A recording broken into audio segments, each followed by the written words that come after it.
salam sejahtera. Kumpulan kami akan membentangkan tugasan yang bertajuk Pembangunan Ekonomi Masyarakat Bandar dan Luar Bandar. Kumpulan kami terdiri daripada 4 orang, iaitu saya Nurul Fatihah binti Suparman dan rakan-rakan saya Asif Ahmad, Nabila dan Muhammad Nasharuddin. Saya akan membentangkan bahagian pendahuluan. Pembangunan ekonomi ditakrifkan sebagai proses meningkatkan jumlah pengeluaran bersama-sama dengan peningkatan teknologi, peningkatan tahap hidup dan perubahan institusi. Dalam mengukur pembangunan ekonomi, indeks pembangunan manusia adalah alat yang paling sesuai. Perkembangan ekonomi di bandar dan luar bandar adalah sangat berbeza. Pembangunan ekonomi masyarakat bandar dan luar bandar ini menjadi salah satu isu yang berkait rapat dengan pembangunan politik. Assalamualaikum warahmatullahi wabarakatuh. Saya Nabila binti Maksana, pemegang nombor metrik 285182. Dalam slide pembentangan ini, saya akan menerangkan berkaitan dengan penyataan masalah dalam kajian. Penularan pandemik COVID-19 pada hari ini jelas sekali telah menjejaskan taraf hidup penduduk, terutamanya penduduk yang tinggal di luar bandar. Situasi tersebut telah meluaskan lagi jurang antara penduduk luar bandar dan bandar. Buktinya, berdasarkan data dari Jabatan Perakaan Malaysia pada tahun 2019 menunjukkan bahawa purata pendapatan isi rumah di bandar lebih tinggi, iaitu RM8,635 berbanding dengan isi rumah luar bandar sebanyak RM5,004. Pembangunan yang tidak terancang dikatakan turut menjadi punca kepada wujudnya jurang ekonomi antara masyarakat yang tinggal di luar bandar dan juga bandar. Bagi mengurangkan setiap jurang ekonomi yang wujud antara penduduk bandar dan luar bandar, penulis akan menguraikan dengan lebih lanjut punca-punca dan juga langkah-langkah yang dapat dilakukan bagi mengatasi isu tersebut. Punca-punca dan langkah-langkah yang disenaraikan akan diterangkan dengan lebih lanjut oleh ahli kumpulan yang lain. Punca berlakunya perbezaan di antara pembangunan ekonomi luar bandar dan di bandar. Yang pertama ialah banyak kegiatan ekonomi yang dijalankan di bandar. Kegiatan ekonomi yang banyak di bandar menyebabkan banyak peluang disediakan di kawasan bandar. Hal ini menyebabkan rakyat dapat memilih peluang pekerjaan. Ini menyebabkan banyak penduduk di luar bandar berhijrah ke bandar untuk mendapatkan pekerjaan. Pembangunan kurang dilakukan di kawasan bandar. Hal ini menyebabkan pembangunan ekonomi di kawasan bandar tersebut akan terjejas. Ramai penduduk memilih untuk berhijrah ke bandar kerana dapat menikmati peluang pekerjaan yang banyak. Hal ini akan menyebabkan kawasan luar bandar ketinggalan dari segi pembangunan ekonomi berbanding bandar. Seterusnya, kemudahan infrastruktur. Kekurangan kemudahan infrastruktur di kawasan luar bandar menyebabkan proses logistik untuk kegiatan ekonomi terganggu. Proses logistik ini termasuklah pemindahan barang dan pengeluaran tenaga kerja. Infrastruktur ini penting untuk meningkatkan darjah kesampaian ke sesuatu tempat. Jika infrastruktur itu tidak lengkap, maka darjah kesampaian untuk sampai ke sesuatu kawasan akan berkurangan. Hal ini menyebabkan industri sukar untuk memindahkan barangan mereka ke kawasan yang lain. Seterusnya, tahap pendidikan. Tahap pendidikan di bandar dan luar bandar adalah sangat rendah. Di bandar, tahap pendidikan amat tinggi berbanding dengan tahap pendidikan di luar bandar. Hal ini menyebabkan ramai anak muda di luar bandar ketinggalan dari segi pembelajaran kerana disebabkan oleh tahap kemiskinan.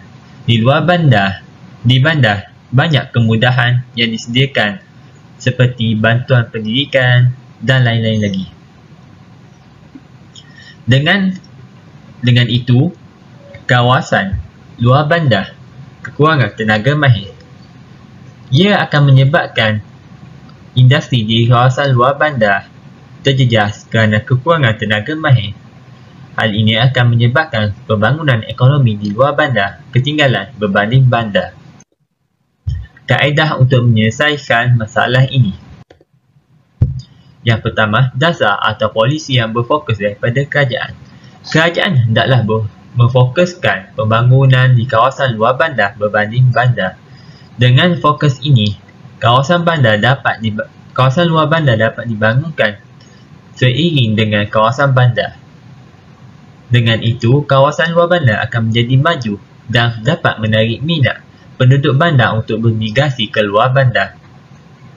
Pembangunan ekonomi yang dilakukan di kawasan luar bandar akan menyebabkan banyak peluang pekerjaan diwujudkan dan membuka minat rakyat di bandar untuk bekerja di luar bandar.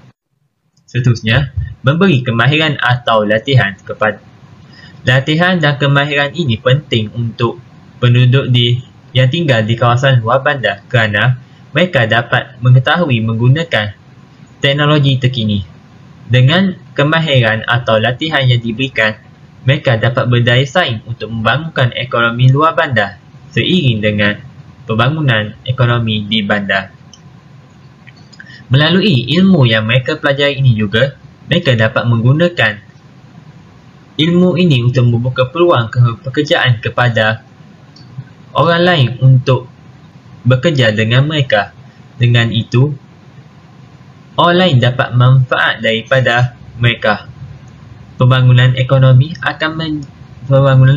di luar bandar akan meningkat.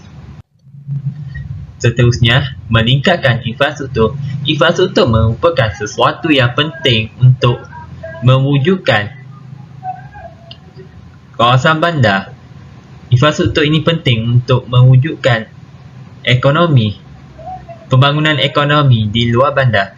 Luar bandar memerlukan infrastruktur yang canggih untuk membangunkan industri mereka. Melalui kemudahan infrastruktur, wujud IKS yang dapat dibangunkan di luar bandar. IKS ini akan membuka peluang pekerjaan kepada penduduk luar bandar. Dengan itu, melalui kemudahan infrastruktur ini, mereka dapat menggunakan internet sebagai platform untuk meluaskan pasaran mereka. Isu pembangunan ekonomi masyarakat bandar dan luar bandar yang berkaitan dengan pembangunan politik. Isunya ialah jurang ekonomi masyarakat bandar dan luar bandar yang begitu besar. Hal ini kerana transformasi kerajaan yang kurang difahami oleh setengah individu kerana mereka ingin mengekalkan ideologi tradisional mereka sehingga mereka sanggup mengetepikan dasar-dasar yang telah dirancang oleh kerajaan demi mencapai pembangunan yang mantap di kawasan luar bandar. Hal ini menyebabkan ideologi kerajaan gagal dicapai. Seterusnya adalah pemusatan ekonomi. Seringkali pemusatan ekonomi ini berlaku di kawasan bandar. Hal ini kerana di kawasan bandar terdapatnya kemudahan dan tenaga buruh. Pemusatan ekonomi juga telah berlaku sejak era penjajahan lagi. Hal ini menyebabkan imigrasi luar bandar ke bandar sehingga menjadi faktor penolakan masyarakat luar bandar. Yang seterusnya ialah penyampaian sumber. Penyampaian sumber yang tidak sekata yang disebabkan oleh pihak yang tidak bertanggungjawab sanggup mengabaikan tugas mereka demi keuntungan pribadi mereka. Hal ini menyebabkan mereka lalai dalam menjalankan tugasan yang sepatutnya mereka jalani sehingga menyebabkan pembangunan gagal dicapai di kawasan luar bandar. Kesimpulannya, pembangunan ekonomi masyarakat bandar dan luar bandar ini adalah berkaitan dengan politik pembangunan. Hal ini kerana politik pembangunan juga membincangkan tentang ekonomi negara. Pihak kerajaan berganding bahu untuk mengambil tindakan segera bagi mengatasi isu perkembangan ekonomi masyarakat bandar dan luar bandar yang sangat berbeza ini. Pelaksanaan penyelesaian ini sangat penting bagi memastikan kestabilan ekonomi dan kemajuan ekonomi di dua kawasan tersebut dapat diselesaikan dalam jangka masa pendek agar tiada lagi jurang ekonomi antara kawasan tersebut.